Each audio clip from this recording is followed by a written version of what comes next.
Graças a Deus. Nós vamos ouvir a palavra de Deus. Convidava o pastor Jacinto, Joana, para poder trazer-nos a palavra. E quando apresentei, esqueci de dizer que é o pastor ali da Assembleia de Deus em Aveiro.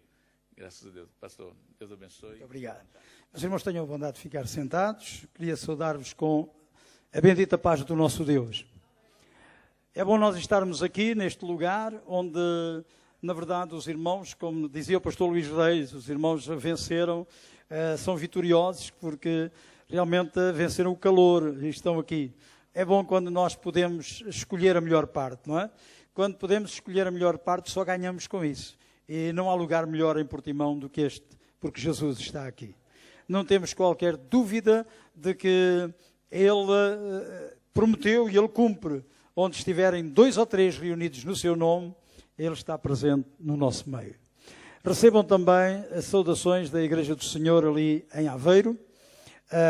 Portanto, sempre nós enviamos para pelos irmãos uma palavra de saudação para todos aqueles que, na verdade, visitam as igrejas locais espalhadas pelo país durante este período das suas férias. E assim nós estamos muito gratos, porque tem sido um tempo muito especial. Este ano o nosso coro fez 50 anos que foi fundado em Aveiro, o nosso grupo coral, atualmente aí com uns 50 elementos, algumas vezes em ocasiões especiais, como aconteceu há pouco tempo atrás, quando o pastor Luís Reis também esteve ali connosco, numa campanha evangelística. Portanto, juntamos um pouco mais das áreas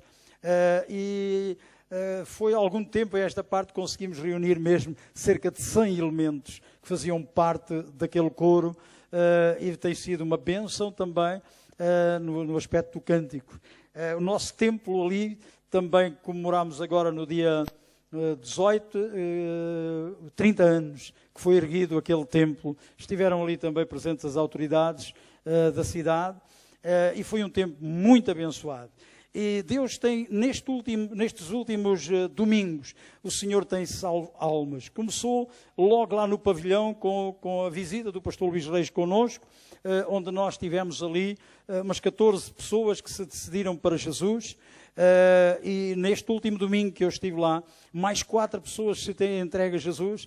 E assim nós temos vindo a aumentar o número dos novos crentes. E o Senhor está a abençoar e está a ajudar. E todos aqueles que realmente ficam, aqueles que se firmam, as suas vidas, elas também são mudadas. Meus irmãos, é bom estarmos aqui neste lugar, podermos compartilhar também com os irmãos a palavra de Deus. Eu vinha mais preparado realmente para ouvir, tinha dito ao pastor Luís Reis, porque eu sabia que era ele que estava escalado: faz favor, irmão, deixe-me lá ficar ao canto.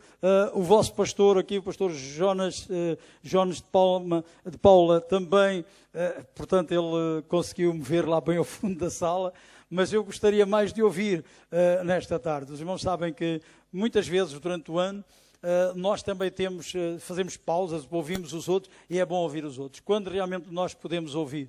E assim, estamos certos de que faça-se a vontade do Senhor em tudo, e eu gostaria de compartilhar com os irmãos também uma porção das Escrituras, portanto, que os irmãos podem abrir comigo, no 2º livro de Reis, no capítulo 3. Capítulo 3 do 2º livro de Reis. A partir do versículo 5, nós vamos fazer esta leitura.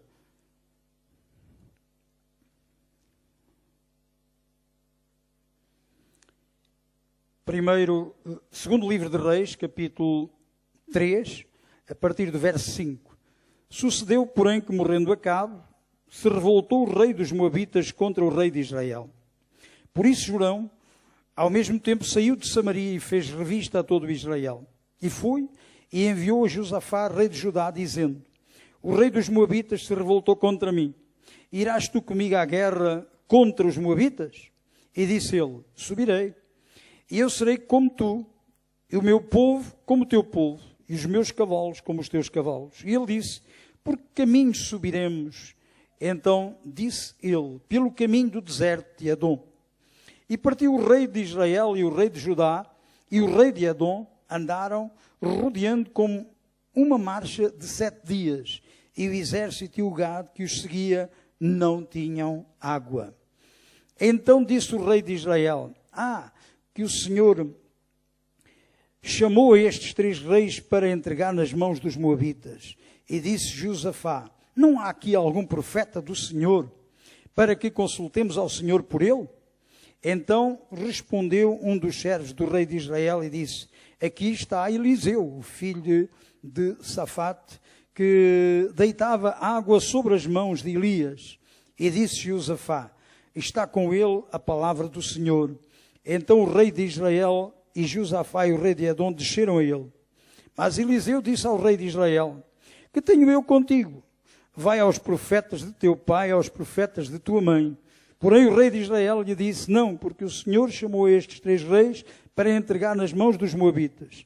E disse Eliseu, vive o Senhor dos exércitos, em cuja presença estou, que se eu não respeitasse a presença de Josafá, o rei de Judá, não olharia para ti, nem te veria. Ora, pois, trazei-me um tangedor, e sucedeu que, tangendo o tangedor, veio sobre ele a mão do Senhor. E disse, assim diz o Senhor, fazei neste vale muitas covas, porque assim diz o Senhor, não vereis vento, não vereis chuva, todavia este vale se encherá de tanta água, que bebereis vós, o vosso gado e os vossos animais. Até aqui a palavra do Senhor. Assim diz o Senhor, fazei neste vale muitas covas. E, na verdade, nós nesta tarde iremos pensar um pouco nesta palavra do Senhor. É possível abrir covas no vale. Quando realmente, muitas vezes, à nossa volta, encontramos as pessoas sedentas, sem água, isto é, sem salvação, sem paz de Deus nas suas vidas, nós, na verdade, podemos e devemos orar ao Senhor, porque realmente é Ele quem envia a chuva, é Ele quem faz os milagres, é Ele quem opera as maravilhas. E nós queremos dizer a todos aqueles que nesta tarde aqui se encontram, a cada um dos irmãos em particular, todavia, que o Senhor, Ele vela pela sua palavra para a cumprir, mas cada um de nós tem que ser fiel ao Senhor. Como realmente nós podemos verificar, Jorão, o filho de Acabe, como sabemos, Acabe foi um mau rei em Israel. Um homem que foi comandado pela sua esposa e a rainha Jezabel, e os profetas que certamente esta mulher sustentou, quer os profetas de Baal, quer os de Azera, foram uma calamidade para a nação.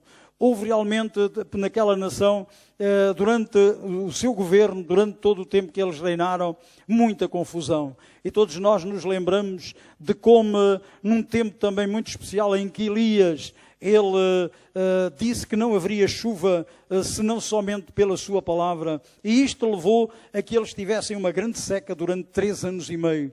Mas quando de novo o profeta clamou ao Senhor e o Senhor abriu os céus e a chuva chegou.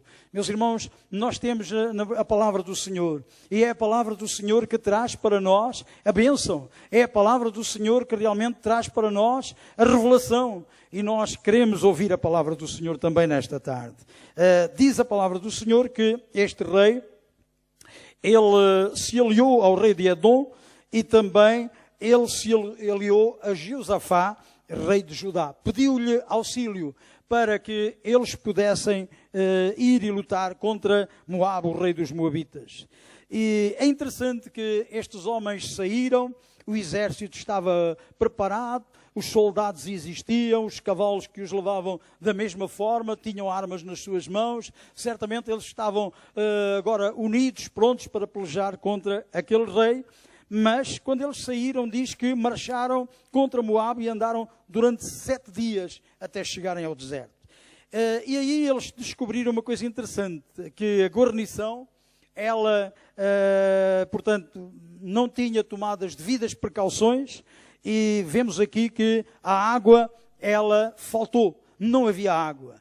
E entrar no deserto sem água, entrar realmente num lugar árido como aqueles, onde os animais não tinham bebida, portanto não podiam beber, os homens da mesma forma, era fatal, eles não teriam nenhuma hipótese para ganhar aquela guerra, não é verdade? Mas é interessante, irmãos, porque eles não tinham levado água suficiente. O responsável pela guarnição, ele falhou. ele não calculou o tempo que eles iriam estar naquela peleja. E a água faltou e as dificuldades certamente aumentaram. Ao ver a situação em que se encontravam os animais e os soldados naquele deserto escaldante, o rei Jorão ficou desesperado. E estes 3 reis, ouviram portanto, a notícia, não havia água, havia, na verdade, o que fazer agora? O que é que era possível fazer perante esta situação? E Josafá disse, não há profeta para que nós possamos consultar por ele ao Senhor. E a mensagem realmente foi imediatamente dita por um dos homens do rei de Israel, de que havia um profeta, havia Eliseu. E a palavra de Eliseu era uma palavra de credibilidade. Eliseu era um homem que tinha crédito. Eliseu era realmente um homem que era conhecido por ter deitado água nas mãos de Elias. Faz favor de notar, irmãos. Muitas vezes nós podemos entender que o trabalho que fazemos para o Senhor, que é insignificante, mas este deitava água para que Elias pudesse lavar as mãos. E ele serviu Elias durante o seu ministério de uma forma extraordinária. E Deus realmente abençoou Eliseu. Elias foi substituído por Eliseu. E Eliseu, a palavra do Senhor diz que ele pediu um dia para que Eliseu lhe desse porção dobrada do Espírito que habitava sobre ele. E glória ao nome do Senhor. Vemos durante o ministério do profeta Eliseu que isso aconteceu. E os milagres portanto, aconteciam a cada momento. Porquê? Porque realmente este homem tinha sido um homem fiel. Sobre o pouco ele foi fiel e sobre o muito o Senhor também o colocou.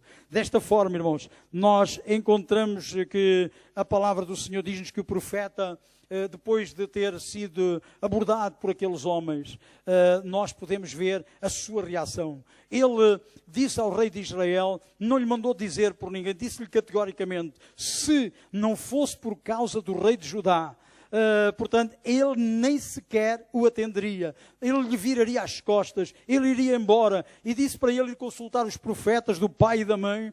E é interessante, irmãos, porque as pessoas por vezes precisam de ouvir as verdades. Porque só há um que salva, só há um que liberta, só há um que verdadeiramente tem a salvação. E na verdade, estes homens ouviram da parte do profeta como ele enfrentou o rei de Israel e como realmente ele exaltou o rei de Judá, porque este foi aquele que verdadeiramente tomou o passo certo em consultar ao Senhor. Desta forma, irmãos, eles trouxeram um instrumento de música, possivelmente nós verificamos que um jovem que tocava harpa, certamente, ele foi chamado para tocar uma música. E é interessante que enquanto ele tocava a música, o Espírito do Senhor, ele veio sobre Eliseu. E Eliseu tinha a resposta que era necessária para dar àqueles reis. É interessante, a música, especialmente, irmãos, a música que é tocada na igreja, a música que verdadeiramente é para louvor do Senhor, deve exercer um papel importante na preparação do culto. E estamos certos de que os irmãos, enquanto as irmãs, as jovens, cantavam ao Senhor, enquanto realmente ouvimos este tempo de louvor, ouvimos estes cânticos maravilhosos, o nosso coração certamente ficou preparado. E nós queremos que o Senhor, Ele tem a resposta certa também para dar. Quem sabe, alguém que está aqui desiludido, alguém que realmente se sente seco, se sente vazio, o Senhor está aqui. Porquê? Porque até no deserto é possível abrir covas e encher de água. Bendito e louvado seja o nome do Senhor. Meus queridos irmãos, nós sabemos que à medida que a música entoava, veio sobre Eliseu o Espírito do Senhor. E vemos aqui que o profeta apresentou a receita para que a vitória fosse uma realidade naquela batalha. Ele deu então esta ordem: fazer neste vale muitas covas, porque assim diz o Senhor, não vereis vento, não vereis chuva, todavia este vale se encherá de tanta água que bebereis vós, o vosso gado e os vossos animais. Louvado seja o Senhor. Irmãos, esta era a palavra do Senhor. Esta não era realmente a palavra de um qualquer, não. Era a palavra do Senhor, para tranquilizar os corações daqueles homens que tinham uma responsabilidade muito grande e que tinham que ir a uma peleja que era importante, mas eles receberam de imediato esta notícia de que, ao abrirem as covas, ao obedecerem, o Senhor iria encher as mesmas de água. O que é que representa, de facto, estas covas na vida cristã? Os irmãos pensem um pouquinho nisto, não é? Nós estamos aqui nesta tarde. Queremos realmente pregar o Evangelho para aqueles que não conhecem Jesus. Queremos também que os crentes sejam edificados. E faz-me notar, o que representam as covas na vida cristã? Eu quero dizer-vos que estas covas representam as reservas que nós precisamos fazer no nosso coração. Amém? As reservas que precisamos fazer no nosso coração.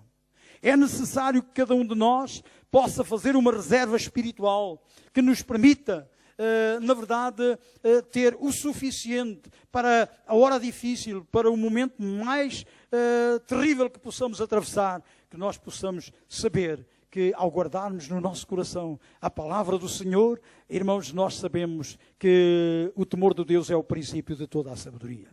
E um grande rei em Israel um dia disse: guardei a tua palavra no meu coração para não pecar contra ti. Irmãos, há muita gente que tem a palavra de Deus na cabeça, mas sabem muita coisa da palavra de Deus, são capazes de citar versos atrás de versos, mas tudo aquilo, na hora de dificuldade, não ficou lá nada, porque nada desceu ao coração. E eu quero dizer que nós precisamos destas reservas na nossa vida espiritual. Louvado seja o nome do Senhor. Precisamos ser um pouco como o camelo. Vocês sabem que o camelo, ele bebe muita água, tem um reservatório muito grande. É por isso que é o animal que no deserto, ele, portanto, passa dias e dias sem ter necessidade de beber água, porque ele tem essa reserva. E eu quero dizer-vos, irmãos, nós nunca sabemos o dia de amanhã. Nós precisamos hoje guardar aquilo que o Senhor nos dá, para que nos dias da adversidade, nos dias difíceis, possamos ter a reserva suficiente no nosso coração.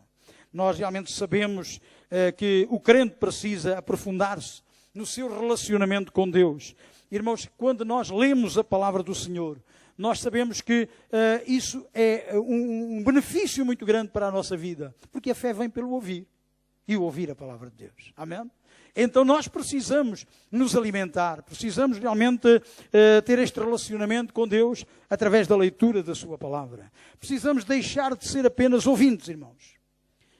O apóstolo Tiago, o escritor que temos no Novo Testamento, portanto, quando ele escreve na sua carta: sede cumpridores da palavra e não somente ouvintes. Irmãos, nós não precisamos de sermos apenas ouvintes, mas devemos ser cumpridores da palavra. Não nos podemos enganar com falsos discursos, porque se alguém é ouvinte da palavra e não cumpridor, é semelhante ao homem que contempla ao espelho o seu rosto natural. Estas eram as palavras de Tiago, para que ele pudesse, de uma forma explícita, nos mostrar que nós não devemos ser apenas ouvintes, mas devemos ser praticantes da palavra do Senhor. Nós realmente queremos guardar no nosso coração, queremos fazer esta reserva. Fazer covas, irmãos, é realmente criar estoques, é fazer reservas, é ser profundo, é construir uma sapata, não é? Na parte da construção, vocês conhecem bem o que isto significa. É aquela parte inferior lá do alicerce do edifício, é a parte mais larga, mas também a mais profunda. E quando há uma sapata com essa resistência, um buraco enorme, onde depois dali sai uma viga que vai sustentar todo o alicerce, ou os alicerces daquela grande construção que se vai erguer, é importante. Assim nós devemos na nossa vida criar estes estoques, fazer estas reservas, irmãos, aprofundarmos mais e mais na palavra do Senhor. Estas covas representam também o tamanho da fé que cada um tem na palavra de Deus. Amém? O tamanho da fé que cada um tem na palavra de Deus. Os irmãos, notem aqui o que cada um tinha que fazer. Cada soldado deveria cavar uma cova. E foi dito pelo profeta que as covas se encheriam de água, de modo que beberiam dela e ainda saciariam a sede dos animais. Basta notar. Cada soldado fez a sua cova de acordo com a atenção e a fé que teve na palavra profética do homem de Deus. Aqueles realmente que acharam ser isto uma loucura, uma coisa sem nexo, certamente fizeram uma cova pequena, Por outras palavras, fizeram que estavam também a escavar como os outros. Mas nós não devemos ser apenas ouvintes, devemos ser praticantes. E nós não podemos cavar apenas uma cova pequena, algo superficial, mas devemos cavar uma cova profunda, para que possamos guardar a palavra do Senhor em nossos corações. Irmãos, a Bíblia diz que ao fim da madrugada, quando os soldados tinham realmente regressado da batalha, estavam extenuados, a Bíblia diz que eles estavam ainda a dormir, e desceram umas águas das montanhas de Edom. Deus fez surgir uma mina de águas nas montanhas próximas de onde eles estavam, irmãos. As águas encheram em pouco tempo todas aquelas covas e formou-se uma pequena lagoa sobre aquela superfície. E é interessante pensarmos nisto. Imaginem, se eles não têm cavado as covas, a água, ela tinha descido e se tinha evaporado. Mas porque haviam covas, porque eles obedeceram, porque eles realmente executaram aquilo que disse o profeta, então a água estava ali agora estagnada. A água estava ali, formou uma grande lagoa, onde eles podiam a seguir beber dela e os animais da mesma forma. Irmãos, nesse dia houve uma tremenda batalha, não é? O exército de Israel, ele sagrou-se vitorioso e ao voltarem ao vale foi dado a cada um o direito de usufruir da água que estava empoçada nas covas que eles tinham realmente construído. Havia água. Irmãos, quando realmente há água, há bênção, há vida. Quando há água, tudo à volta é belo, é maravilhoso. Então, a falta de água é uma tragédia, é realmente uma tristeza. Mas deixe-me dar-vos ainda um terceiro ponto aqui. Estas covas representam também a capacidade que cada crente tem de fazer a obra de Deus.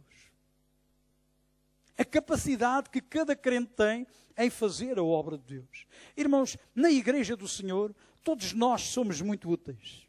Ninguém aqui se sinta menosprezado, ninguém aqui diga que não tem valor algum. Porque nós somos comparados a um edifício, e o edifício não é igual, portanto, em toda a sua estrutura, não. Nós somos comparados também a um corpo humano, e no corpo humano todos os membros, eles são necessários no corpo. A parte mais pequena que possamos ter, talvez até a unha do pé, portanto o dedo mínimo, algumas vezes pensamos, isto tem algum valor. Os irmãos, experimentem só a aleijar-se num pé, e mesmo que seja só essa unha, que seja atingida, vai ver se não dói o corpo todo. Nós precisamos, na verdade, lembrar isto, irmãos. Todos fazemos falta na obra do Senhor. Todos nós somos importantes. E ninguém pode pensar que realmente não é importante. Se você não estivesse aqui, imagine, se todos pensassem da mesma forma, nós estaríamos aqui a fazer um culto para as cadeiras. Mas nós estamos a fazer um culto para os irmãos. Estamos a fazer um culto para todos aqueles que nos visitam. Com esta certeza, nos reunimos no nome do Senhor e a nossa presença é importante. Os irmãos são importantes para testemunhar, os irmãos são importantes para realmente transmitir esta mensagem aos outros que estão lá fora, sedentos sem Deus e sem salvação, e o Senhor quer ajudar a cada um de vós. Dizia o apóstolo Paulo, pela graça que me é dada, diga a cada um de entre vós que não pense de si mesmo, além do que convém. Antes pense com moderação, conforme a medida da fé que Deus repartiu a cada um.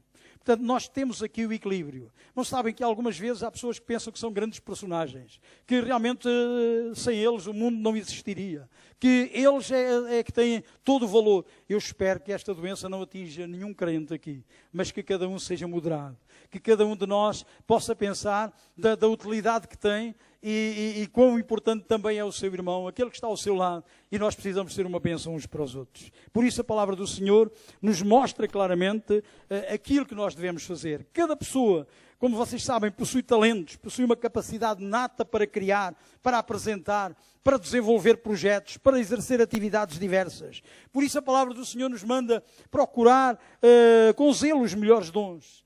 E o Senhor diz, eu vos mostrarei um caminho mais excelente. É interessante pensarmos, o caminho mais excelente é o caminho do amor. E nós realmente encontramos a razão porque é que Paulo, ao escrever aos Coríntios, ele sabia da importância dos dons espirituais. E ele mostrou aos crentes como realmente os dons espirituais eram necessários na vida da igreja. E os coríntios, muitos deles, eles estavam uma euforia de que realmente falavam muitas línguas, que existiam dons espirituais, mas, irmãos, havia disputa, havia rivalidade, havia grupos, havia divisão, e tudo aquilo, na verdade, não agradara a Paulo. Ao escrever-lhes aquela carta, ele mostrou que havia um caminho mais excelente. É por isso que, entre o exercício dos dons no capítulo 14, nós temos o capítulo 13, que é o capítulo do amor.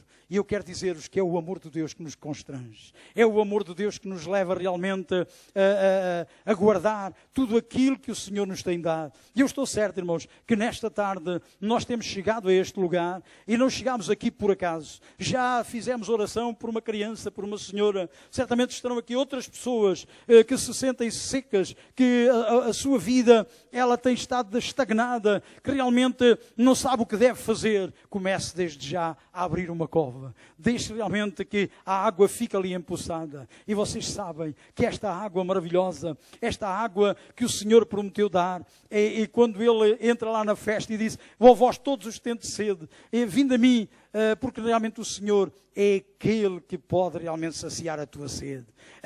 Ele disse de uma forma extraordinária, naquela festa, era uma festa religiosa, era uma festa em que os judeus se orgulhavam de todas aquelas talhas, todas aquelas, portanto, aquelas formalidades, e realmente o povo estava sedento, e Jesus convidou o povo, no último dia da festa: "Quem tem sede, venha a mim e beba", porque a água que Jesus dá, ela se faz dentro de nós, portanto, um rio, é alguma coisa que não é estagnado, é alguma coisa que é viva. E os irmãos sabem que ele estava falando disso acerca do Espírito que havia de ser derramado. E ele já derramou do seu Espírito. Nós podemos usufruir disto. Ninguém tem razão para se sentir seco nesta tarde. E o Senhor quer cada um dos vossos corações inundado. O Senhor quer realmente falar diretamente aos corações. E Ele quer ajudar a cada um dos que aqui se encontram. Desta forma, eu estou muito grato ao Senhor pela oportunidade também que tive de compartilhar este pensamento convosco. Agradecendo ao pastor Jones Paula também esta oportunidade. O pregador nesta tarde era o pastor Luís Reis. E o pastor Luís Reis fez realmente já oração por esta criança. O pastor Luís Reis leu uma palavra do Senhor acerca da salvação. E eu quero dizer-vos que nesta tarde vou dar a oportunidade a ele agora para terminar o culto com uma palavra de convite, com uma palavra realmente de oração também pelos demais que estão aqui secos e que precisam verdadeiramente que as vossas vidas elas sejam verdadeiramente encharcadas pelo poder de Deus. Pastor Luís.